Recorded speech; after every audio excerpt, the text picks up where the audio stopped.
अस्सलामुअलैकुम बच्चों, कैसे हैं आप सब। उम्मीद करती हूँ खैरियत से होंगे। आज हम पढ़ेंगे उर्दू और आज का हमारा उन्वान है डॉक्टर बाबा साहब अम्बेडकर।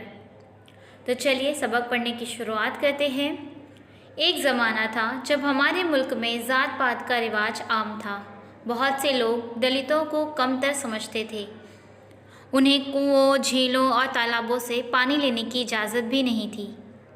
महाड़ का चौदार तालाब भी उनमें से एक था।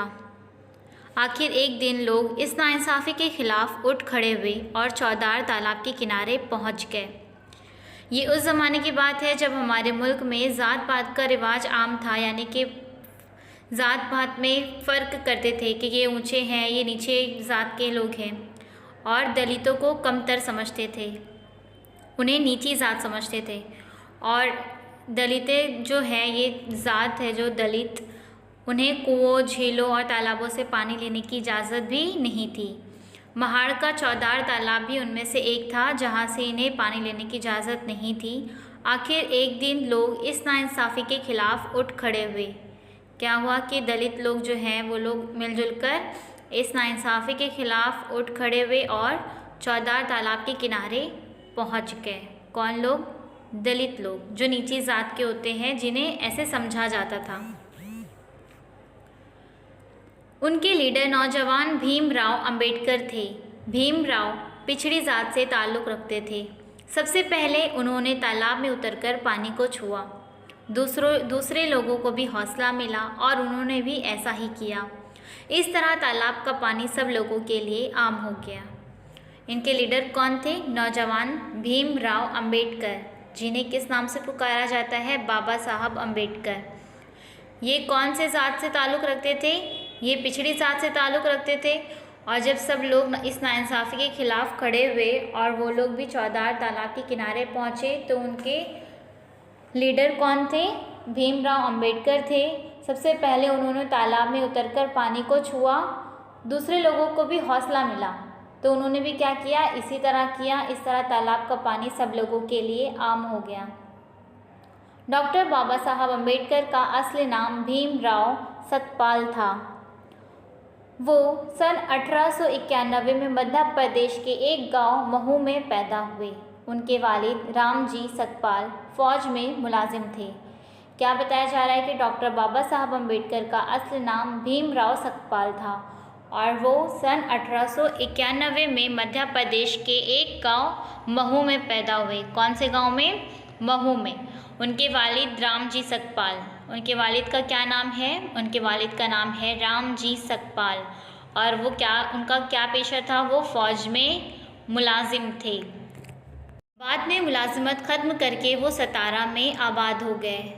भीमराव ने अपनी इब्तिदाई तालीम यहीं हासिल की। कहाँ पर? सतारा में। पिछड़ी ज़ात का होने की वजह से उन्हें तालीम हासिल करने के लिए कई रुकावटों का सामना करना पड़ा। स्कूल में उन्हें दूसरे लड़कों के साथ बैठने की इजाज़त नहीं थी। क्या बता रहे हैं कि वो पिछड़ी ज़ात के थे, इस वजह से उन्हें तालीम हासिल करने के लिए कई रुकावटों का सामना करना पड़ा। और उसमें से एक ये रुकावट थी कि वो दूसरे लड़कों के साथ बैठ नहीं सकते थे, उन्हें इस चीज़ की इजाज़त नहीं थी। उनके स्कूल में अम्बेडकर नामी एक उस्ताद थे। वो भीमराव को बहुत चाहते थे। भीमराव को भी अपने उस्ताद से बहुत मोहब्बत थी, इसलिए वो अपना नाम भीमराव अंबेडकर लिखने लगे। क्या बता रहे हैं कि उनका नाम आज भी हम उन्हें किस नाम से याद करते हैं? बाबा साहब अम्बेडकर। तो वही बता रहे हैं कि उनके स्कूल के अम्बेडकर नामी एक उस्ताद थे और उन्हें वो बहुत चाहते थे। भीमराव को भी उनसे बहुत ज़्यादा मोहब्बत थी, इसलिए वो अपना नाम भीमराव अंबेडकर लिखने लगे। इब्तिदाई तालीम पूरी करने के बाद वो आला तालीम हासिल करने के लिए इंग्लिस्तान चले गए।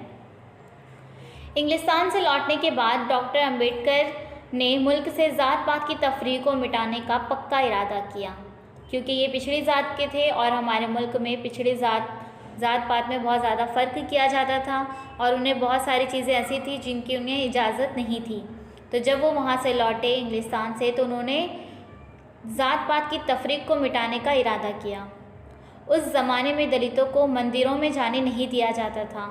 डॉक्टर अम्बेडकर की कोशिशों से उनके लिए मंदिरों के दरवाजे खुल गए।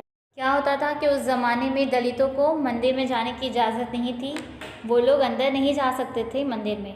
डॉक्टर अंबेडकर की कई कोशिशों के बाद दलितों के लिए भी मंदिरों में जाने की इजाज़त दे दी गई। डॉक्टर अंबेडकर की कोशिशों से उनके लिए मंदिरों के दरवाजे खुल गए।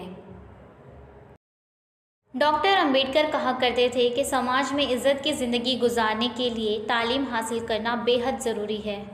उन्होंने बहुत से स्कूल और कॉलेज खोले, औरतों की तालीम पर भी तवज्जो दी। डॉक्टर अंबेडकर एक अच्छे कानूनदां थे। आज़ाद हिंदुस्तान का दस्तूर बनाने के लिए एक कमेटी बनाई गई थी, वो उस कमेटी के सदर थे। मुल्क का दस्तूर बनाने में उनका बहुत बड़ा हिस्सा है। क्या बताया जा रहा है कि डॉक्टर अंबेडकर कहा करते थे कि समाज में इज़्ज़त की ज़िंदगी गुजारने के लिए किस चीज़ का होना बहुत ज़रूरी है? तालीम हासिल करना बेहद ज़रूरी है। और इसी वजह से उन्होंने बहुत सारे स्कूल और कॉलेज खुलवाए ताकि गरीब बच्चे भी आसानी से तालीम हासिल कर सकें। और वो औरतों की तालीम पर भी बहुत तवज्जो दिए ताकि हमारे समाज में औरतें भी आगे बढ़ सकें। डॉक्टर अंबेडकर एक अच्छे कानूनदां थे। वो कानून लिखा करते थे। आज़ाद हिंदुस्तान का दस्तूर बनाने के लिए कमेटी बनाई गई थी और वो उस कमेटी के सदर थे। मुल्क का दस्तूर बनाने में उनका बहुत बड़ा हिस्सा है। आज जो हिंदुस्तान के बहुत सारे दस्तूर हैं, कानून हैं, उनमें उनका बहुत बड़ा हिस्सा है। 6 दिसंबर सन 1956 को भारत के इस अजीम रहनुमा की मौत हो गई। कब हुई? 6 दिसंबर 1956 में भारत के इस अजीम रहनुमा की मौत हो गई। उन्होंने अपनी ज़िंदगी में बहुत कुछ किया पिछड़ी ज़ात के लोगों के लिए, दलितों के लिए, जिन्हें पानी लेने की इजाज़त नहीं थी, जिन्हें और दूसरे लड़कों के साथ क्लास में बैठने की इजाज़त नहीं थी, जिन्हें मंदिरों में जाने की इजाज़त नहीं थी। और हमारे समाज में दलितों में बहुत फ़र्क किया जाता था। पिछड़ी ज़ात को, नीची ज़ात को हमेशा अलग रखा जाता था, दूर रखा जाता था। तो ये सारी चीज़ें उनकी वजह से आज हमारे समाज में ख़त्म हो गई है और आज सब यकसा हैं, सब एक बराबर हैं। उम्मीद करती हूँ कि अच्छी तरह से आपको ये सबक समझ में आ गया होगा। जल्द ही मिलेंगे एक नई वीडियो के साथ। अल्लाह हाफिज़। Please subscribe the channel and press the bell icon.